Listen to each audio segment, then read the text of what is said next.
सवाल है, दो क्रमागत प्राकृत संख्याओं के वर्गों का योग 313 हो तो वे संख्याएं ज्ञात करें। यहाँ पर क्रमागत प्राकृत संख्या नहीं दिया हुआ है, तो पहले हम इसको मानेंगे। माना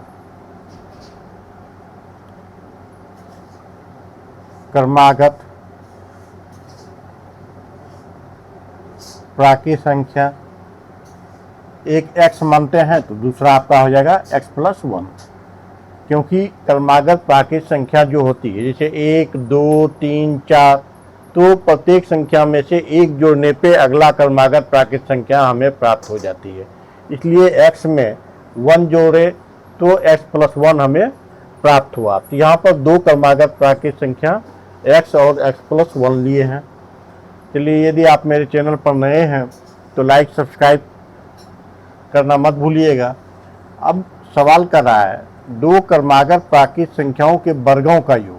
अब इसके वर्गों का योग, तो प्रश्नानुसार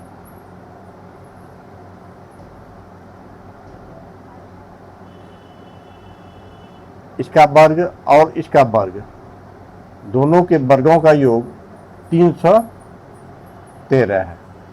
अब देखिए, इसका x का वर्ग करेंगे तो x² आएगा, और x+1 पर होल स्क्वायर का वर्ग करेंगे तो ये a+b पर होल स्क्वायर का फार्मूला पे टूटेगा, a² + b² + 2ab = 313। अब देखिए, x², ये x² हो जाएगा, 1 का स्क्वायर करेंगे 1 हो जाएगा, 2 × 1 × x 2x हो जाएगा, बराबर 313। ये मेरा हुआ। अब देखिए आगे, x² और x², ये मेरा हो जाएगा 2x² + 2x + 1, ये 1।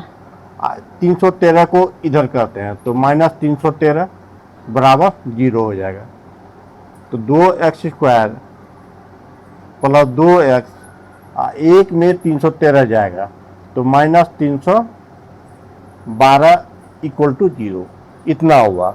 अब इसको क्या करेंगे, इसका हम फैक्टराइज करेंगे, गुणनखंड करेंगे। तो यहाँ पर देखिए, दोनों में है तो इसको हम कॉमन ले सकते हैं। शॉर्ट करने के लिए कॉमन ले लेते हैं, x² + x माइनस 2 से भाग देंगे तो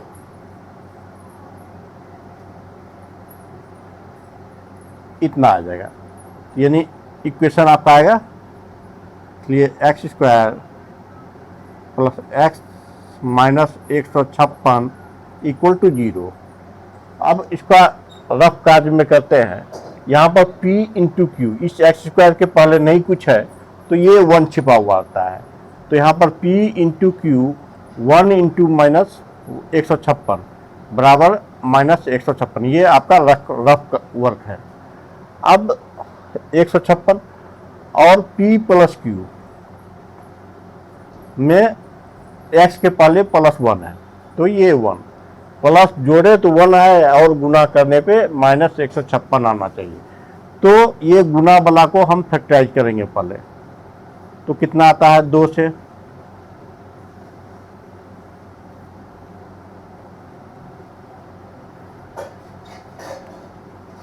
तो अब देखिए, 3 दूनी 6 × 12, 12 और 13, 12 और 13 ये दो संख्याएं हैं। अगर 13 में से 12 घटाते हैं तो आपका x प्राप्त होता है। अब है x² + 13x - 12x -156 = 0।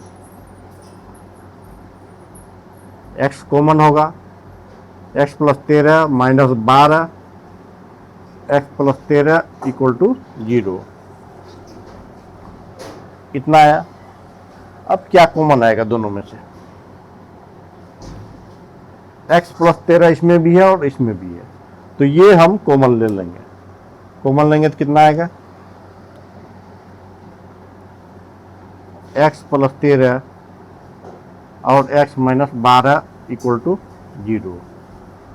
तो अब दो इक्वेशन आएगा, x + 13 = 0, इसलिए x बराबर -13, एक ये हुआ -13, और x इक्वल टू यहाँ पर ये लेते हैं x -12 equal to 0, x equal to 12, तो दो हल आया 12 और -13।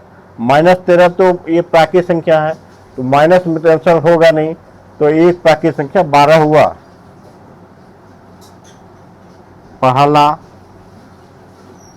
प्राकृत संख्या 12। अब दूसरा संख्या x + 1 है, तो 12 + 1 बराबर 13। तो ये आपका दो आंसर हो गया, 12 और 13, यही आपका आंसर हुआ। चलिए, यदि आप मेरे चैनल पर नए हैं तो लाइक एवं सब्सक्राइब कर लीजिएगा और वीडियो को शेयर कर लीजिएगा।